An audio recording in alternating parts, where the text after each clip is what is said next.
Hello, I'm Pete Wedderburn, Pete the Vet, and I've just finished doing my radio spot on Pat Kenny's show on Newstalk.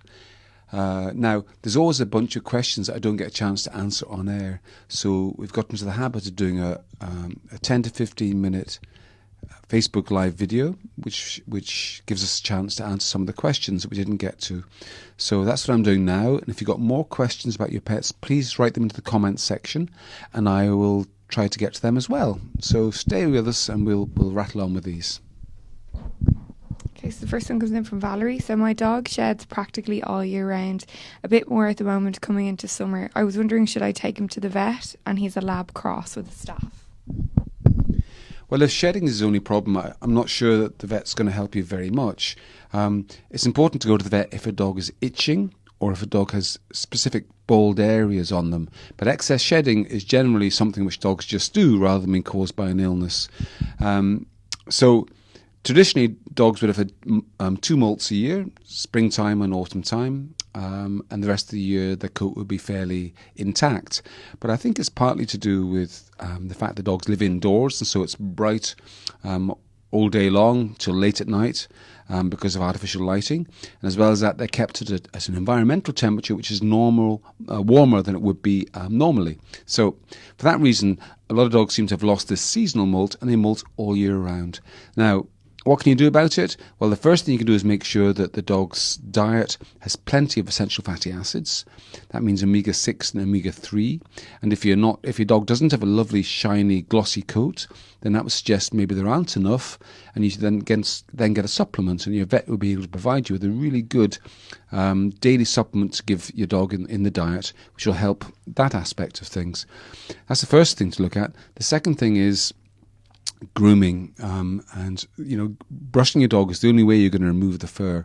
Well, you can also do things like wash your dog regularly, and just washing actually is a good way of removing loose fur as well. But really it comes down to grooming, giving a good groom once a day, and I would suggest using different types of brushes. So a slicker brush is a good one to use. That's one of these ones with very, very fine wire-like bristles on them, and you use that, and that goes into the undercoat of the dog and takes out the dog's undercoat very effectively. And the other one to think about using is a Furminator. Furminators are not cheap. There's sort of 30 or 40 quid for one of these implements, but what they do is they've got a slight kind of cutting blade as well as a comb in them, and that means that they don't just remove the loose hair, but they also help to trim the fur a little bit, and so that can be a more effective way of if you like, debulking a dog's coat. So I would look at how you're grooming your dog and see if you can find better ways of doing that, and see how you get on. All right, thanks. Okay, so the next one. How can I discourage our dog from barking aggressively at anyone calling to our front door? That's a difficult one because we have actually bred dogs to be territorial.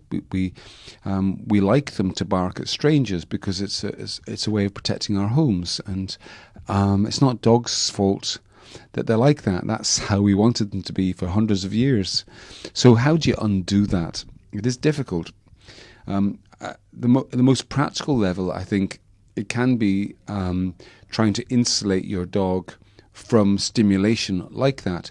As an example, I know somebody who had a dog that was in their driveway, and every time somebody walked past, they could see people through the gate, and they go berserk with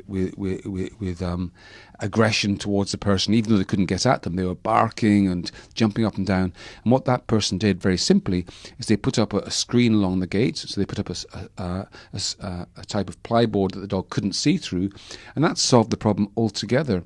So that's the first thing, is to look at your home situation, see if there's some way you could screen off visitors from your dog's sight and sound, so your dog's no longer stimulated in that way.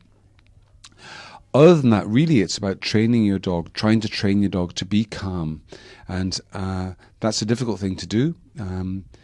It can involve things like disconnecting the doorbell in the short term. So because your dog at the moment will associate the doorbell with somebody being about to arrive, and they'll get all excited. So you could disconnect the doorbell and find a different way of letting people in. They might phone you on your phone or something, and then you can let them in.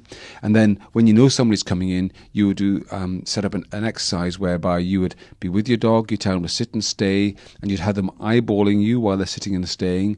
And then you bring somebody in to the far side of the room, perhaps, and your dog would be concentrating on you, And so they wouldn't be so aware of that person. So you might have them come in and then go out again. And so your dog then would gradually get used to the idea of other people being around and not necessarily getting so excited about it. But look, it's not easy.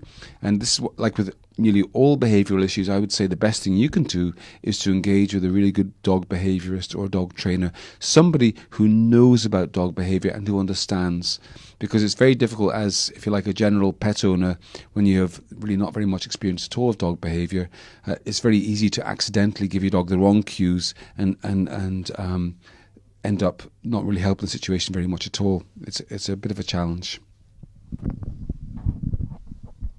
Okay, so Miriam says, my Basset hound has started whining and barking when we go to bed, and at 4:30 in the morning too. I'm at my wit's end as I don't know what she's doing to keep up the house every night. Well, this is one of those ones where I would say actually go to your vet, because any change in a dog's behaviour, the first thing to do is to rule out a medical reason. It's not normal for a dog to suddenly start to behave in an entirely different way. So there could be some illness underlying there. There could be cystitis. There could be a hormonal problem. There's lots of possibilities. There could be arthritis. So having your dog thoroughly examined by a vet is the first stage of sorting this out. The second thing is that we often accidentally reinforce dogs' behaviour like this. For example, if you go to a dog the very first time they give one whine, then you can teach them that they get exactly what they want by whining. And so it's a delicate balance between ignoring a dog and going to help a dog, and it's difficult to get that right. So anyway, start off with going to your vet, and as well as examining your dog, your vet will have some ideas on how else you can alter the dog's behaviour. Okay, so Lisa says, my 14-year-old cat has been diagnosed with urinary stress a few years ago, so he eats special food from the vet. He also has arthritis in his back legs, but is still mobile. Lately, I've noticed a lot of little spots on the floor and the windowsill where he sits. It looks like blood, but I can't be sure. Well, it's certainly not normal. No animal should bleed sort of continually like that. It's a sign there's something wrong. And there's a number of possible causes. It could be another episode of a urinary issue. It could be an issue to do with the cat's anal sacs, or it could be something else going on under the tail. So I suppose what I would do if I were you is I'd have a good look yourself and see if you can see, is there anything there that's producing something like blood. If you can't see anything and if this continues, then this is one way what I would actually do is I would take some photographs of the deposits the cat's leaving, and then go to your vet with the cat and with the photographs, so that the vet can fully understand what's going on here. But you might think at 14, gosh, she's an old cat, it's not worth doing anything. That's not the case at all. I know many cats that have gone into their early 20s, so 14 is still a young one in many ways. Okay, so don't give up on that. So this is from Carmel. So is there any merit in purchasing more expensive dry foods for dogs versus the cheaper brand of food? I'm getting mixed advice on what's the best food. Yeah, that's a really good question. So my sense is this, that some dogs thrive on any old food. So you give some dogs the cheapest possible food from whatever discount place you can get it, and they still absolutely thrive with a glossy coat, bright eyes, well muscled, really in great form. Other dogs don't. Other dogs, they have digestive upsets. They produce huge amounts of feces because the cheaper food isn't so digestible, and they get a dry, staring coat, and they don't thrive as well. So on average, more expensive food has got better quality ingredients, and so on average, dogs do better on it. But that's just the average, and there's lots of dogs that don't fit the average. For me, it's a case of finding a diet which your dogs enjoy eating reasonably. Now, they're not always going to dive into it with massive enthusiasm, but they should, on an average day, eat their food quite happily and seem contented afterwards. That's the first thing. It should be reasonably priced so you can afford it. It should be convenient for you. And it should produce good health in your dog. And like I say, that means good digestive health, no vomiting, no diarrhea, fairly scanty but well-formed feces. And so that's important. Then last of all, it should be should produce a good effect on your dog, so your dog looks healthy. I would say to you that the more expensive foods are expensive for two main reasons. First of all, because they are better quality ingredients, like I've said, but so they tend not to use the looser, I don't know, let's say hoofs and ears. It tends to be more proper meat, that kind of stuff. But secondly, it tends to be more consistent ingredients. Now, what I mean by that is that if you're making the cheaper pet foods, what they tend to put on the label is just meat and animal derivatives. And what that means is it's kind of, they can choose what they want to put into it depending on what's cheapest at the time. Whereas the more expensive foods would tend to say something like chicken meal or beef. In other words, they're very specific ingredients, and that means that they have to get that particular ingredient however much it costs. And so because they can't chop and change as much, it makes the food more expensive. But as well as that, it's more consistent, and the quality is more consistent because from batch to batch it doesn't change. So that's why dogs, on average, do better when they're fed more expensive foods. But listen, all commercial dog food is so-called complete food. At least if it says on the label complete food, it's complete food. It gives your dog everything your dog needs technically to be healthy. And so it's your choice as to which one you choose. Okay, so Cyan says, I have a question about our 6-month American Staffordshire Bull Terrier. He has really smelly gas all of the time. We are currently feeding him a litre brand food for large puppies as recommended in the pet store. Yeah, well, that's kind of like an example. So any gastrointestinal upset at all, and that includes lots of gas, one of the first things I'd look at is what you're feeding your dog. And, just because somebody recommends a particular diet doesn't mean that you have to stay on that. There's lots of different ways of feeding a dog that are really good. So if I was looking at a dog that was producing lots of gas, the first thing I would say is, well, change that dog onto a high quality, bland diet.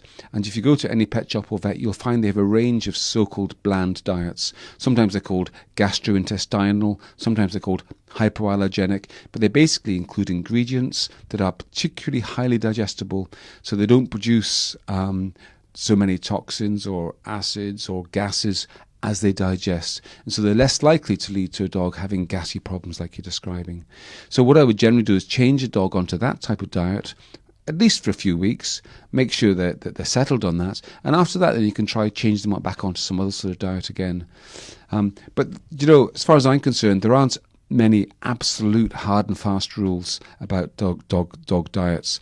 Some people find a way that suits their dog for feeding, and they go on from there and say, well, therefore that's the only good way to feed dogs, and they become almost evangelical about it. That's really not the case. There's loads of good ways of feeding dogs, and what it's all about is finding one that suits your dog, and that means finding one that doesn't cause your dog to produce lots of gas. Okay, so this is from Nicola. So my 14-year-old shepherd has been very bad on her back legs. I've been giving her omega oils, and as you know, we never want to make that decision. She's generally happy and doesn't seem to be in pain at the moment. What would you suggest? Well, what you said raised a really good issue. You said she's bad on her back legs. The thing is that there's 3 really common reasons why dogs, especially German Shepherds, can be bad on their back legs, and each one of them has a different outcome. So the first one, which everybody knows about, is arthritis of the hips. And so if your dog has arthritis of the hips, then that dog should be on daily anti-inflammatory medication as well as other supplements. And you would know that by moving the dog's hips, and you'd find that they'd be a bit painful and quite stiff. So that's the first possibility. The second possibility is something called lumbosacral syndrome, which is basically the junction of the spine with the pelvis. That area often becomes, it degenerates a bit, and it puts a bit of pressure on the spinal cord, and it causes pain in that area as well as weakness in the back legs. And that needs a different approach to dogs with arthritis. And the third possible cause is a problem where the to do with the degeneration of the spinal cord to the back legs, and that's a whole different thing. And there's no pain and no stiffness in that one, but what happens is the dog's legs simply get weak and their toes become numb. And if you turn their foot upside down, if you like, if you put the toes back the way so it's on the knuckle, the dog just leaves it there rather than correcting it again. And if the dog has that, then there's a different approach again. So any case of an elderly German Shepherd that's having difficulty in its back legs, I really think it's impossible to say to you, without examining the dog, exactly what treatment's needed. And so it's absolutely well worthwhile you going to your vet to have an examination and a discussion about what's best for the dog. And that could make a massive difference. That could extend your dog's life by a year or more if you get the right approach. So don't try and do this yourself. Do go and talk to your vet. Okay, so this is the last question we have time for. So this is from Marion. So, hi, my daughter's Cavalier does not want to get off the sofa to come for a walk, and she is growling at me and showing her teeth. I take her walking every day, so she's well used to me taking her out. And she's not ate her food this morning. She normally is very friendly, so we're a bit worried about her. So anytime a dog's growling and showing their teeth, you have to take that very seriously, because, like I was saying on air today, the next stage of interactions is that she'll actually bite you, even though she's never done that before. It's a sign that there's something wrong. Now, what is it that's wrong? The biggest thing I'd wonder about is, could she be in pain of some kind? The second thing is, could she be frightened of something? And the third thing would be, there are different stresses dogs can feel that make them feel angry or disturbed like that. So I don't like saying this when I'm trying to help people with questions, but this is another one where I'd say you really do need to take that dog to the vet. It sounds to me like there's something hidden going on here that you need to address. I'm not sure what that is, but an examination by the vet would make it clearer. For example, she could have a sore back that means that when she actually jumps down from the sofa, it hurts her. And so that then would stop her from wanting to jump down from the sofa. That's an example, but there's a number of other possibilities. So again, this is one for you not to try and manage by yourself. Make an appointment, go to your vet and have it checked out thoroughly. Okay, we're going to leave it at that today. Thanks for all your questions, and I'll see you all again next week.